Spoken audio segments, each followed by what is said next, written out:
Cidade ucraniana de Bucha vira cemitério a céu aberto. Imagens chocam o mundo e você vai ver também. Líderes condenam massacre de civis nos arredores de Kiev. Sobe para 17 total de mortos por chuvas no Rio de Janeiro. Com previsão de crescimento de 5%, o agronegócio deve impulsionar PIB em 2022. Bilionário Elon Musk compra 9% do Twitter e ações da empresa disparam.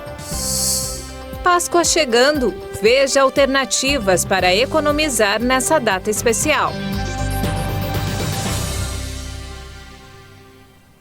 Olá, boa noite. São 18 horas e 31 minutos pelo horário de Brasília e você acompanha agora as principais notícias do Brasil e do mundo.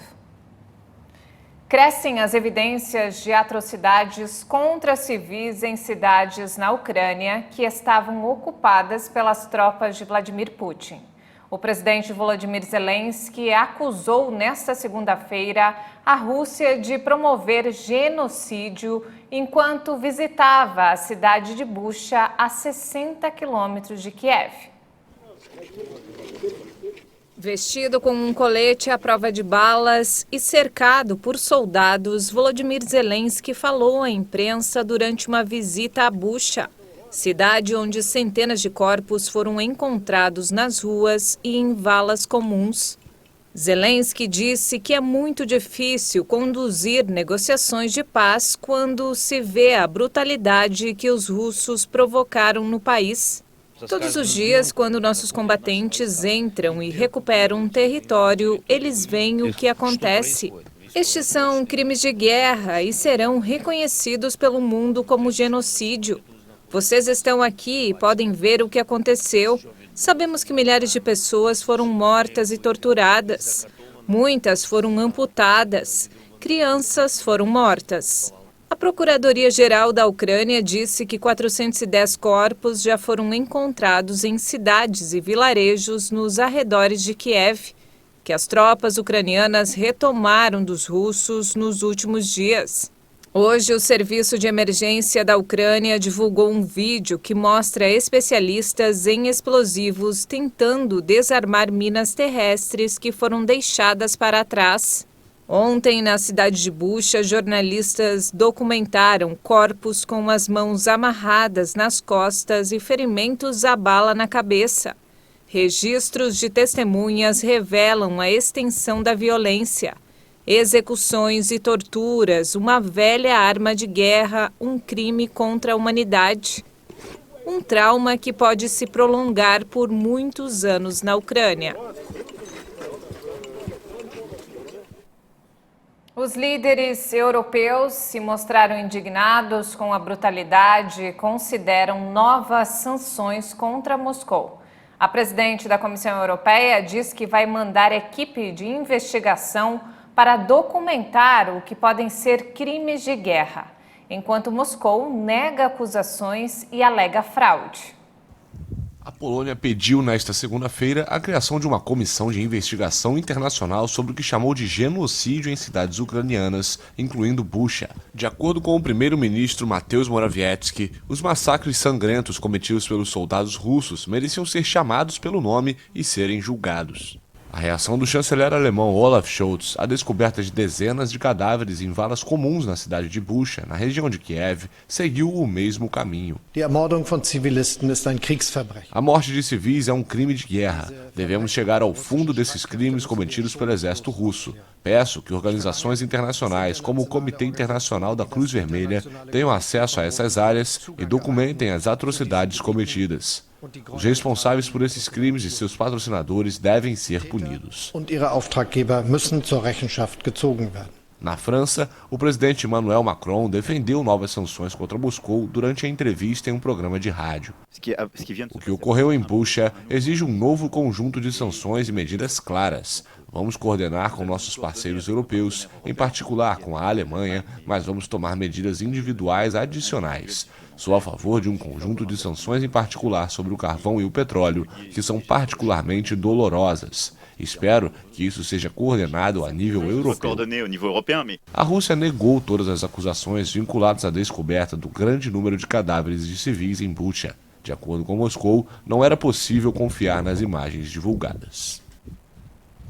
E de volta ao Brasil, vamos agora direto ao Rio de Janeiro com informações desta segunda-feira do estado do Rio com o repórter Anderson Nascimento.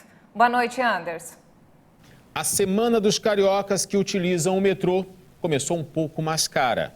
Desde o último sábado, a nova tarifa do metrô entrou em vigor. Os passageiros passaram a pagar R$ 6,50 para o que era R$ 5,80. Contudo, esse não era o valor idealizado, mas o governo do estado do Rio de Janeiro e o Metrô Rio assinaram no dia 1º de abril um acordo que reduziu em 30% o valor do reajuste tarifário estabelecido em contrato.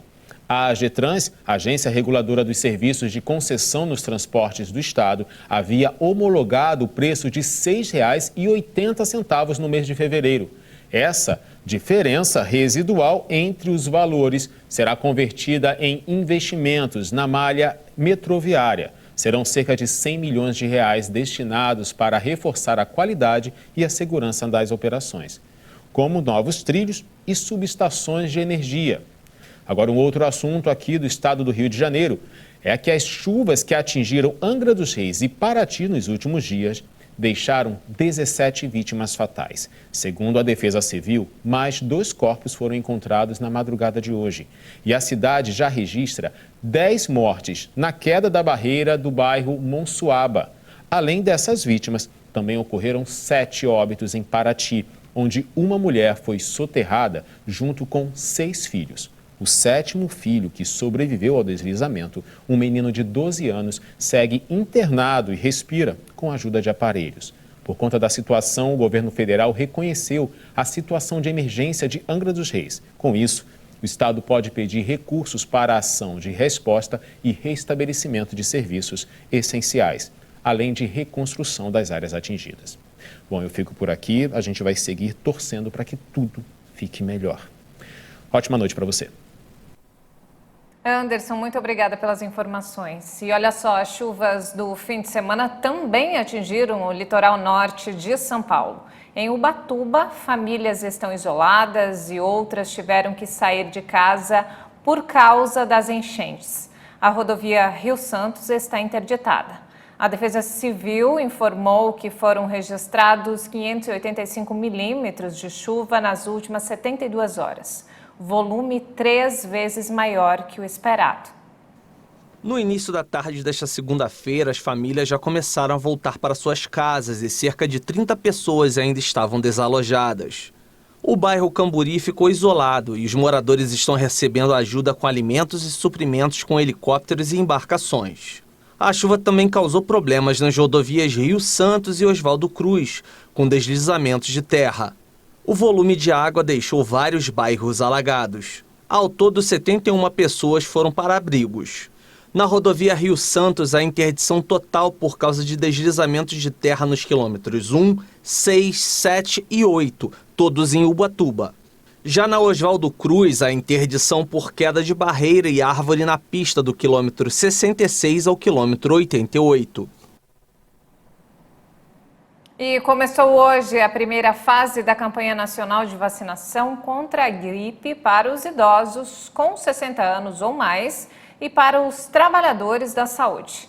Na capital paulista também começou a ser aplicada a 4ª dose contra a Covid em idosos com 60 anos ou mais que tenham recebido a 3ª aplicação há mais de 4 meses. Como a vacinação da influenza ocorre ao mesmo tempo da campanha contra a Covid, o Ministério da Saúde informou que os imunizantes podem ser tomados no mesmo dia ou com qualquer intervalo de tempo. A exceção é para as crianças de 5 a 11 anos de idade que estão contempladas nos grupos prioritários para a influenza, como as crianças com comorbidades. Nesse caso, deve priorizar a vacina da Covid e esperar um intervalo de 15 dias entre os 2 tipos de imunizantes. E veja a seguir, Bilionário Elon Musk compra 9% do Twitter e ações da empresa disparam. E ainda, Páscoa chegando. Veja alternativas para economizar nessa data especial. Nós voltamos em instantes. Até já!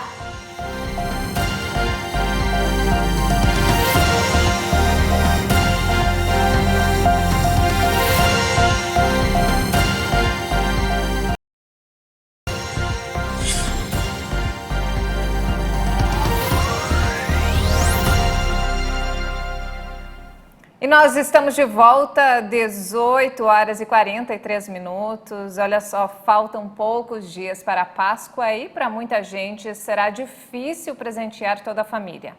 É que neste ano os ovos de chocolate estão bem mais caros e por isso muitos buscam outras alternativas. Na data mais doce do ano, preços pra lá de salgados. Não seria para menos. Parte da indústria atribui a alta dos ovos de chocolate ao aumento do cacau.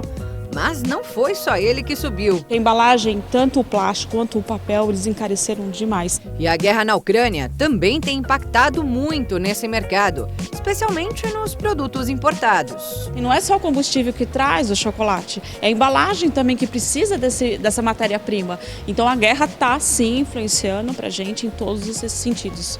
Tudo isso explica o resultado do levantamento da APAS, a Associação Paulista de Supermercados, que mostrou que os ovos de chocolate estão até 40% mais caros este ano em relação a 2021. Ainda assim, a expectativa do setor é de alta de 36% nas vendas. Isso principalmente pela oferta de produtos mais acessíveis, como este aqui, que nessa loja custa R$ 4,50. Esse ano foi pensado realmente nos detalhes. Então a gente tem desde ovinhos de 20 gramas, onde você compra com latinhas, embalagens, e uns ovos maiores. Mas o nosso foco hoje são nos menores, para que as pessoas possam ter a possibilidade de estar comprando. Que eu falei, mesmo com toda essa demanda de alta que a gente acabou sofrendo, tentamos passar para o consumidor o mínimo possível e focar nos menores. Todo mundo sai ganhando no final. Ai, todo mundo ganhando, quem não gosta. E para economizar ainda mais, o negócio é botar a mão na massa. Ou melhor, botar a mão no chocolate. Quem ensina isso pra gente é a Isabel de Carvalho, que é proprietária dessa fábrica aqui e também apresentadora do programa Saboroso da Hit TV. Que dica você traz pra gente, Isabel? Ai, que bom estar com vocês, né? Tô com saudades do estúdio, inclusive. A minha maior dica é você fazer os ovos de colher, que são muito bem aceitos e cai bastante o custo. A dica é o ovo bem casado. Anote aí os ingredientes: chocolate em barra, bolo, pão de ló, leite condensado e creme de leite. Você vai pegar o chocolate, tá? Colocar no micro-ondas, na potência média ou fraca. Você vai colocar por 1 minuto inicialmente, não derretendo. Sempre tirou do micro-ondas, mexe, não derretendo, volta ao micro-ondas por mais 1 minuto. Estando totalmente derretido, aí você vai passar ele por um banho-maria frio. Mexe bastante, vai mexendo, aí para saber se está no ponto e não errar, não grudar, não ficar esbranquiçado, você vai pegar uma partezinha dele, né, já frio, colocar na parte inferior do lábio. Sentiu totalmente frio? Não morninho, frio, ele já está pronto para ir para ser informado.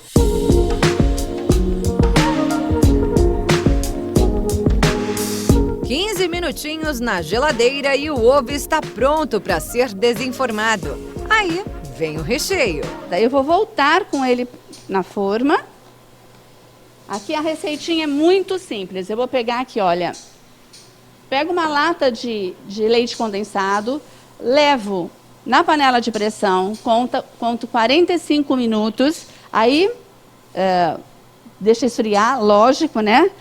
E aí, para eu deixá-lo mais cremoso, eu pego 4 colheres de sopa de creme de leite, misturo bem. Aí eu vou pedir para o meu parceiro aqui e já pegando a nossa massa que a gente tem aqui prontinha, eu gosto muito esfarelado, porque se mistura bastante, seja com doce de leite ou qualquer outro recheio que você esteja fazendo. Depois do recheio, a Isabel cobre a casca com mais uma camada de chocolate, leva o ovo à geladeira por mais 5 minutos e pronto! Então agora vamos desenformar esta maravilha e vamos mostrar para todo mundo como é que fica por dentro. Vamos lá?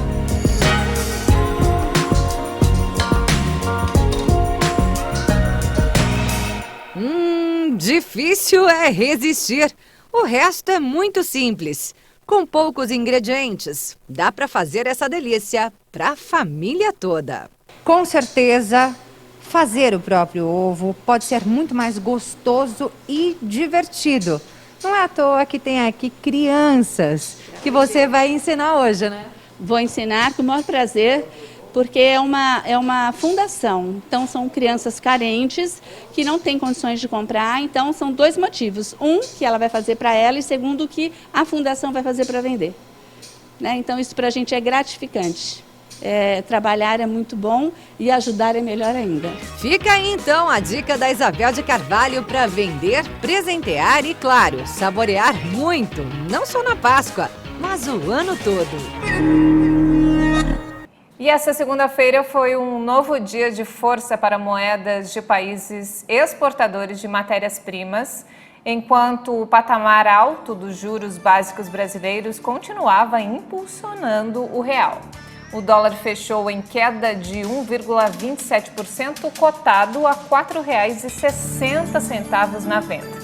O resultado de hoje é o menor desde 4 de março de 2020, início da pandemia. E a carga tributária do governo encerrou 2021 em 33,90% do Produto Interno Bruto, PIB, avançando mais de 2 pontos percentuais em relação aos 31,77% registrados um ano antes. Em valores absolutos, o total de impostos e contribuições pagos pelos brasileiros no ano passado subiu mais de 570 bilhões. Na proporção do PIB, foi o valor mais alto desde 2010, quando teve início a série histórica. Até então, o maior valor tinha sido registrado em 2011, ano em que o indicador alcançou 33,5%. Os números levam em conta governo federal, estados e municípios e foram divulgados nesta segunda-feira pelo Ministério da Economia. Dos quase 3 trilhões arrecadados, 1,951 bilhões foi para o governo federal, 789 bilhões para estados, 202 bilhões para os municípios. Também, segundo o Ministério da Economia, a carga tributária do governo federal cresceu 1,55 ponto percentual em 2021 para 22,48%. Segundo o Boletim do Tesouro, o aumento da carga tributária foi influenciado pela reversão de incentivos fiscais instaurados durante a crise da Covid, além de um crescimento econômico em 2021, pautado na retomada de comércio e serviços. Em 2020, a carga tributária bruta somou 2,372 bilhões, equivalente a 31,77% do PIB. Com previsão de crescimento de 5%, o agronegócio deve impulsionar o PIB em 2022. Somente nos 2 primeiros meses deste ano, o setor gerou mais de 40 mil empregos. O segmento foi o que mais criou vagas de emprego no Brasil durante o período. O setor agropecuário retomou com força neste início de ano. Somente nos 2 primeiros meses de 2022, o segmento abriu cerca de 40 mil novos postos de trabalho com carteira assinada. E com isso foi o que mais criou vagas de emprego no Brasil durante o período. Os dados fazem parte de um levantamento com base no Cadastro Geral de Empregados e Desempregados, ligado ao Ministério da Economia. Entre janeiro e fevereiro, foram 212 mil contratações e 170 mil funcionários demitidos pelo setor do agronegócio, que já é responsável pelo emprego de quase 2 milhões de brasileiros.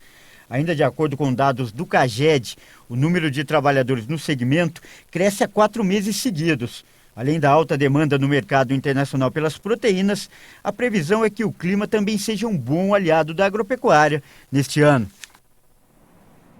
E o presidente Jair Bolsonaro voltou a dizer nesta segunda-feira, durante um almoço com empresários e políticos no Rio de Janeiro, que não pode interferir na alta de preços dos combustíveis. Na saída do evento, convidados disseram ao jornal Valor Econômico que o presidente voltou a atribuir o problema ao contexto internacional, sobretudo a guerra na Ucrânia, e evitou mencionar a crise no comando da Petrobras. E ainda falando sobre o assunto, indicado para presidir a Petrobras, o economista Adriano Pires desistiu de assumir o comando da estatal. Pires informou ao governo sua decisão nesta segunda-feira, após Rodolfo Landim desistir de assumir a presidência do Conselho de Administração. O economista, que já trabalhou na Agência Nacional de Petróleo e é fundador do Centro Brasileiro de Infraestrutura, foi o nome apontado pelo governo Bolsonaro para substituir o general Silva e Luna no comando da Petrobras. Com a recusa de Adriano Pires, ainda não há definição sobre quem será o novo presidente da estatal. E as ações do Twitter dispararam cerca de 26% nas negociações pré-mercado hoje, após documentos revelarem que o bilionário Elon Musk comprou 9,2% da rede social, cerca de 73 milhões de ações da empresa. Considerado o homem mais rico do mundo, Musk é um usuário frequente do Twitter, onde ele publica mensagens controversas e exerce um papel de crítico das empresas de mídia social. Em um tweet recente, ele questionou o respeito do Twitter pela liberdade de expressão e sugeriu que lançaria sua própria plataforma. O investimento é equivalente a 2 bilhões e 900 milhões de dólares, ante o valor de fechamento do Twitter na última sexta-feira. E não temos mais tempo, essa edição fica por aqui. Mais informações ao longo da nossa programação. Obrigada pela companhia.